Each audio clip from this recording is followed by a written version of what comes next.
পৌঁছে গেলাম আমরা নীল আইল্যান্ডে। আর এই নীল আইল্যান্ডে আসতে হলে সবার প্রথম আপনাদের পোর্ট ব্লেয়ার কিংবা হেভলক থেকে নিতে হবে ফেরি। যেহেতু আগের দিন আমরা ছিলাম হেভলকে, তাই হেভলক থেকেই আমরা রওনা দিয়েছিলাম নীল আইল্যান্ডের উদ্দেশ্যে। আমাদের ফেরি ছিল নটিকা, আর যেহেতু আমরা এসেছিলাম প্যাকেজের মাধ্যমে, তাই তারাই আমাদের সমস্ত টিকিট আগে থেকে বুকিং করে রেখেছিল। তবে আমি তাদেরকে উইন্ডো সিটের কথা আগের থেকেই বলে দিয়েছিলাম। আর আমি কিন্তু প্রত্যেকবারই আলাদা আলাদা ফেরিতে টিকিট কাটতে বলেছিলাম। আর চাইলে আপনারা নিজেরাই এই ফেরির টিকিটটা কেটে নিতে পারবেন bookmyboat.com-এ গিয়ে।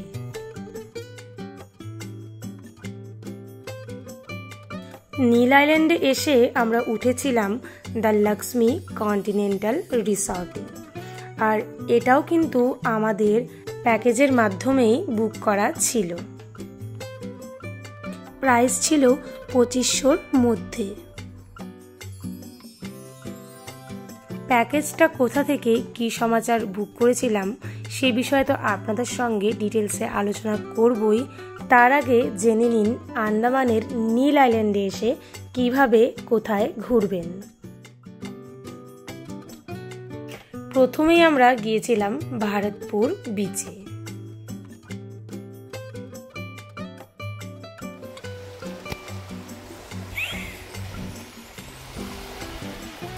হবে না তো?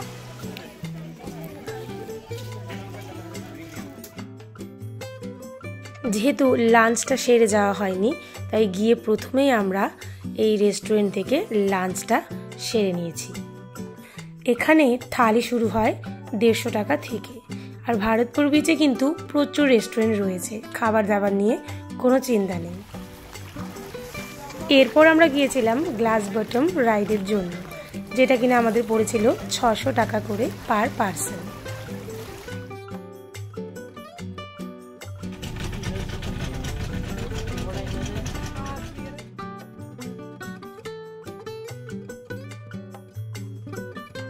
তবে খুব একটা ক্লিয়ার ছিল না বলে আমার ভালো লাগেনি, তাই রিকমেন্ড করব অন্য কোনো বিচে করার জন্য।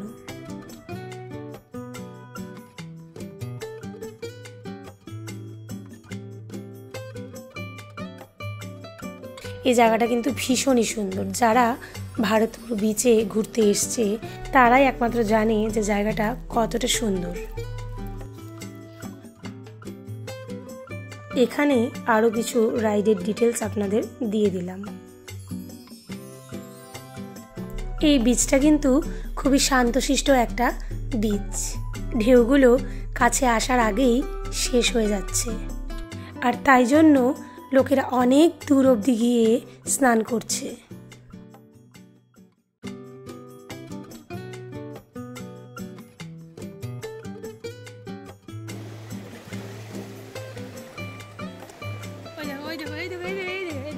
এগুলো হচ্ছে এক ধরনের কাঁকড়া, যেগুলো সামনে যেতেই হয়ে যায় চুপ। হবে না তো? এরপর চলে এলাম লক্ষ্মণপুর 2 বিচে।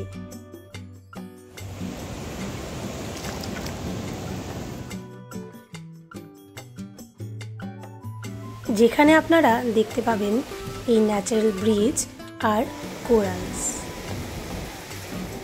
কিন্তু এই ন্যাচারাল ব্রিজে যাওয়ার রাস্তাটা খুব একটা সহজ ছিল না। চারিদিকে এরকম কোরালসে ছিল ভর্তি, আর এই কোরালসের উপর দিয়েই আমাদের যেতে হয়েছিল অনেকটা পথ, এই এবড়ো খেবড়ো রাস্তা ধরেই, যেটাতে আমাদের প্রচুর কষ্টও হয়েছিল আর সময় লেগেছিল প্রায় 20 মিনিটের মতো। কারণ আগের দিকে ছোট পাথর থাকলেও পরের দিকে ছিল বিশাল বড় বড় পাথর, আর এগুলো পার করার পরেই কিন্তু আমরা দেখতে পেয়েছিলাম এই সুন্দর ন্যাচারাল ব্রিজটা।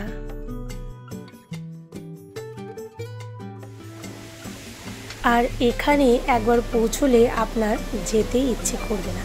এখানে বসে আপনি সারা দিন কাটিয়ে ফেলতে পারবেন। জায়গাটা এতটাই সুন্দর।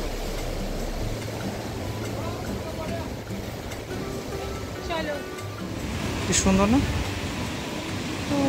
নিয়ে গেলে দিবে না তো ফ্লাইটে, দেখলেই রেখে দিবে।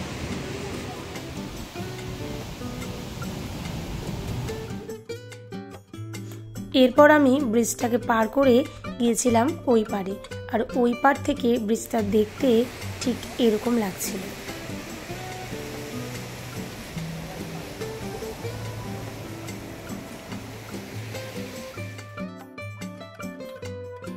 অনেকেই এখানে গাইড নিয়ে আসে, কিন্তু গাইড নিয়ে এলেও আপনাকে ঠিক এই জিনিসগুলোই দেখাতো যা যা আমি দেখালাম।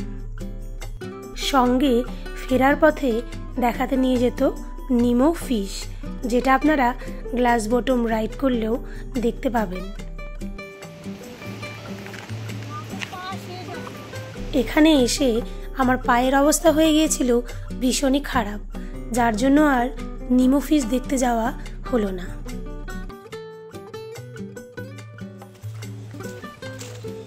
এরপর গিয়েছিলাম দেখতে লক্ষ্মণপুর 1 বিচ।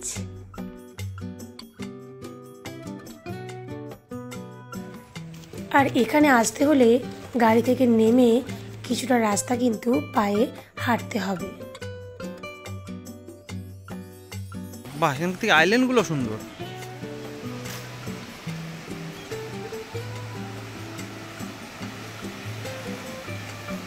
আকাশটা কি ভালো লাগছে না?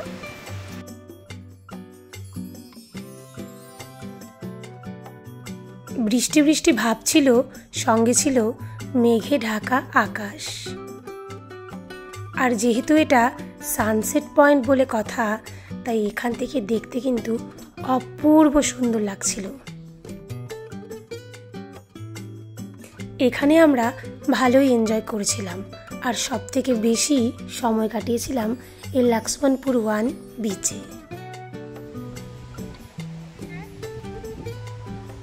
এখানকার প্রত্যেকটা বিচই কিন্তু একটা আরেকটার থেকে আলাদা, আর সবকটাই ভীষণ সুন্দর।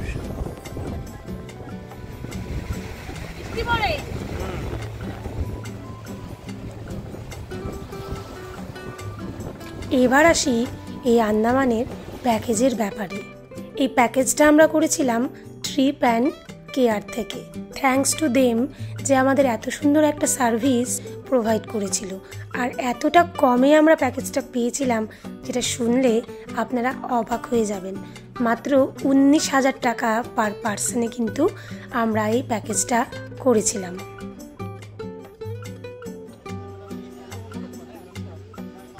এরপর আমরা চলে এলাম লক্ষ্মণপুর 1-এরই বিচের সামনে লোকাল মার্কেটে।